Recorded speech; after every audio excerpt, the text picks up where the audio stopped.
இலங்கையின் 5 பிரபல நடிகைகளுக்கு விழுந்த பேரிடி. பத்மேவின் தொலைபேசியில் இருந்த மிக பெரும் ஆதாரம். பெக்கோ சமனின் தொலைபேசியை ஆய்வு செய்ததில் வெளிவந்த அதிர்ச்சி. சிக்கிய நாமல் ராஜபக்ச. இசாரா செவ்வந்தியை கடல் வழியாக இந்தியாவுக்கு கொண்டு சென்ற ஆனந்தனிடம் நடத்தப்பட்ட கடும் விசாரணைகள். ஆனந்தனுடன் நெருங்கிய தொடர்பில் இருந்த நண்பர் 10 கிலோ கஞ்சாவுடன் அதிரடி கைது. இலங்கையின் 30 வருட கால யுத்தத்தில் புலிகள் கூட அரசு அலுவலகங்களுக்குள் புகுந்து துப்பாக்கிச் சூடு நடத்தவில்லை. ஆனால் இந்த அரசாங்கத்தின் ஆட்சியில் அவை நடக்கின்றது. கடும் கோபத்தில் ராஜபக்ச தரப்பு. குற்றப்புலனாய்வு துறையால் தடுத்து வைக்கப்பட்டுள்ள கெசல் பத்ர பத்மேவின் தொலைபேசி தரவுகளை பகுப்பாய்ந்ததில் இலங்கையின் பிரபலமான 5 நடிகைகள் மற்றும் மிஸ் ஸ்ரீலங்கா என்ற பட்டத்தை வென்ற மாடல் அழகி தொடர்பாகவும் பல தகவல்கள் வெளியாகியுள்ளன. அதன்படி 6 பெண்கள் மீதும் விசாரணைகள் தொடங்கப்பட்டுள்ளன. குற்றப்புலனாய்வுத்துறை இந்த 6 பெண்களையும் அழைத்து அவர்களின் வாக்குமூலங்களை பதிவு செய்ய திட்டமிட்டுள்ளது. சமீபத்தில் இந்தோனேசியாவில் கைது செய்யப்பட்ட கெசல் பத்ர பத்மே மேலதிக விசாரணைக்காக குற்றப்புலனாய்வு துறையிடம் ஒப்படைக்கப்பட்ட பிறகு அவரது தொலைபேசி சிஐடியினரால் கைப்பற்றப்பட்டிருந்தது. பிரபல நடிகை ஒருவர் தனது காதலனுடன் இருக்கும் ஆபாச காணொலி ஒன்றும் கெசல் பத்ர பத்மேவின் தொலைபேசியில் காணப்பட்டுள்ளது. இதை அந்த நடிகை தன்னுடைய வாட்ஸ்அப்பினூடாக கெசல் பத்ர பத்மேவுக்கு அனுப்பியுள்ளதும் கண்டறியப்பட்டுள்ளது. மேலும் மற்ற 5 நடிகைகளின் புகைப்படங்கள், மிஸ் இலங்கை மாடல் அழகியின் புகைப்படங்களும் அந்த தொலைபேசியில் காணப்பட்டுள்ளது. பெரும்பாலான புகைப்படங்கள் கெசல் பத்ர பத்மேவுடன் வெளிநாடுகளில் எடுக்கப்பட்டவை என்றும் தெரிய வந்துள்ளது. கணமுல்ல சஞ்சீவ கொலையின் பிரதான சூத்திரதாரியான இசாரா செவ்வந்தி நாட்டை விட்டு தப்பியோட உடந்தையாக இருந்த குற்றச்சாட்டில் கைது செய்யப்பட்டுள்ள ஆனந்தன் என்பவரின் போதைப் பொருள் வலையமைப்பு தொடர்பில் தற்போது தகவல்கள் வெளியாகியுள்ளன. அதன்படி ஆனந்தன் பல நாட்களாக வடக்கில் கேரள கஞ்சா போதைப் பொருள் விற்பனையில் ஈடுபட்டு வந்துள்ளமை விசாரணைகளில் தெரிய வந்துள்ளது. ஆனந்தனிடம் மேற்கொள்ளப்பட்ட விசாரணைகளின் அடிப்படையில் சந்தேக நபரின் உதவியாளர் ஒருவரிடமிருந்து 10 கிலோகிராமுக்கும் அதிகமான கேரள கஞ்சா தொகை பறிமுதல் செய்யப்பட்டுள்ளது. இவ்விடயம் தொடர்பில் விசாரணைகள் துரிதப்படுத்தப்பட்டு வருவதாகவும் தெரிவிக்கப்பட்டுள்ளது. பாதாள உலக குழுவின் தலைவர் கணமுல்ல சஞ்சீவ கொலையின் சூத்திரதாரியான இசாரா செவ்வந்தியை இலங்கையிலிருந்து தப்பச் செய்த ஆனந்தன் என்பவர் உடந்தையாக இருந்துள்ளமையும் விசாரணைகளில் தெரிய வந்துள்ளது.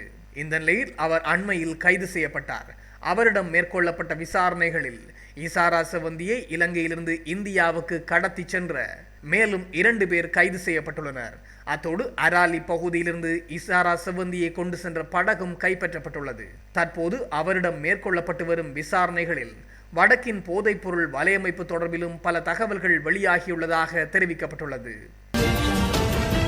புலிகள் கூட அலுவலகத்திற்குள் புகுந்து தமது எதிரிகளை கொலை செய்யவில்லை என ஸ்ரீலங்கா பொதுஜன பெரமுனவின் கட்சியின் பொதுச் செயலாளர் சாகர காரியவசம் தெரிவித்துள்ளார். இது தொடர்பில் அவர் மேலும் தெரிவிக்கையில், வெலிகம துப்பாக்கிச் சூட்டு சம்பவமானது படு பயங்கரமானதாகும். தமக்கு பாதுகாப்பு வேண்டும் என்று துப்பாக்கிச் சூட்டுக்கு இலக்காகி உயிரிழந்த தவிசாளர் லசந்த விக்ரமசேகர கோரிக்கை விடுத்திருந்த போதிலும் அது வழங்கப்படாத சூழ்நிலையிலேயே அவர் சுட்டு படுகொலை செய்யப்பட்டுள்ளார். நாட்டில் 30 வருட காலம் போர் நிலவியது. அந்த காலப்பகுதிகளில் புலிகள் கூட இவ்வாறு அச்சமின்றி அலுவலகத்திற்குள் புகுந்து தமது எதிரிகளை படுகொலை செய்யவில்லை. நாட்டை அராஜக நிலைக்கு கொண்டு செல்வதற்காக பாதாள உலக குழு என்ற போர்வையில் தமக்கு தேவையானவற்றை நிறைவேற்றிக் கொள்வதற்கு முயற்சி எடுத்து வருவதாகவும் இந்த அரசாங்கத்தின் மீது சாகல காரியவசம் குற்றம் சுமத்தியுள்ளார். மக்கள் நாய் மற்றும் பூனைகளைப் போல சுட்டு படுகொலை செய்யப்படுகின்றார்கள். அதனை இந்த அரசாங்கம் அனுமதிக்கின்றது. பாதாள உலக குழுக்களை ஒடுக்குகின்றோம் என்ற போர்வையில் அக்குழுக்கள் பலப்படுத்தப்படுகின்றனவா என்ற சந்தேகமும் மக்களுக்கு எழுகின்றன என்ற அடிப்படையில் சாகர காரியவசம் கேள்வி எழுப்பியுள்ளார். பெக்கோ சமனிடம் நடத்தப்பட்ட விசாரணைகளில் பெக்கோ சமனின் தொலைபேசியை பகுப்பாய்வு செய்ததில் நாமல் சர், மகேஷ் சர், ராஜபக்ச என்ற அடிப்படையில் அவருடைய தொலைபேசியில் இலக்கங்கள் பதிவு செய்யப்பட்டுள்ளன. இந்த இலக்கங்கள் நாமல் ராஜபக்ச அல்லது ராஜபக்ச குடும்பத்தை பிரதிபலிக்கின்றதா என்ற அடிப்படையில் விசாரணைகள் ஆரம்பிக்கப்பட்டுள்ளது. இந்த நிலையில் ஊடகவியலாளர்கள் நாமல் ராஜபக்சவிடம் கேள்வி எழுப்பிய போது, செவ்வந்தியின் தொலைபேசியில் உங்களுடைய பெயர் எவ்வாறு பதிவு செய்யப்பட்டிருக்கும் என அவர்கள் கேள்வி எழுப்பியுள்ளனர். அதற்கு சிரித்தபடி பதிலளித்த நாமல் ராஜபக்ச, செவ்வந்தியின் தொலைபேசியை பரிசோதித்தவர்களிடம்தான் அது பற்றி கேட்க வேண்டும்.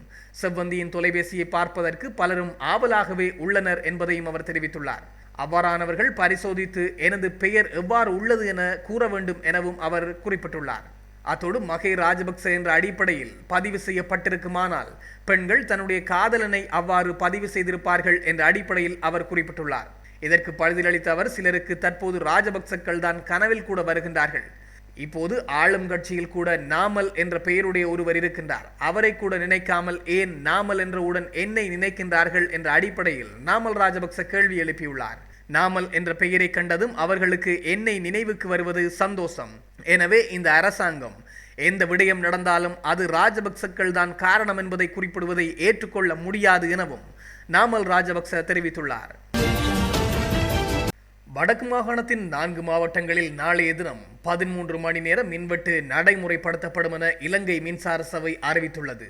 அதன்படி யாழ்ப்பாணம், கிளிநொச்சி, முல்லைத்தீவு, வவுனியா ஆகிய 4 மாவட்டங்களிலும் காலை 6 மணி தொடக்கம் மாலை 7 மணி வரையில் மின்சாரம் தடைப்பட்டிருக்கும் என அறிவிக்கப்பட்டுள்ளது. வவுனியா மற்றும் மன்னார் இடையில் 220 கிலோவோல்ட் மின் பரிமாற்ற வடத்தினை மாற்றி அமைப்பதற்கான வேலைகளுக்காகவே மின்சாரம் இவ்வாறு தடைப்படும் என குறிப்பிடப்பட்டுள்ளது.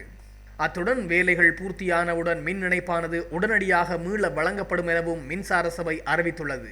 இதேவேளை எதிர்பார்த்ததை விட வேலை முன்னதாகவே முடிந்தால் திட்டமிட்ட நேரத்தை விட முன்னதாகவே மின்சாரம் வழங்கப்படும் எனவும் மின்சார சபை தெரிவித்துள்ளது.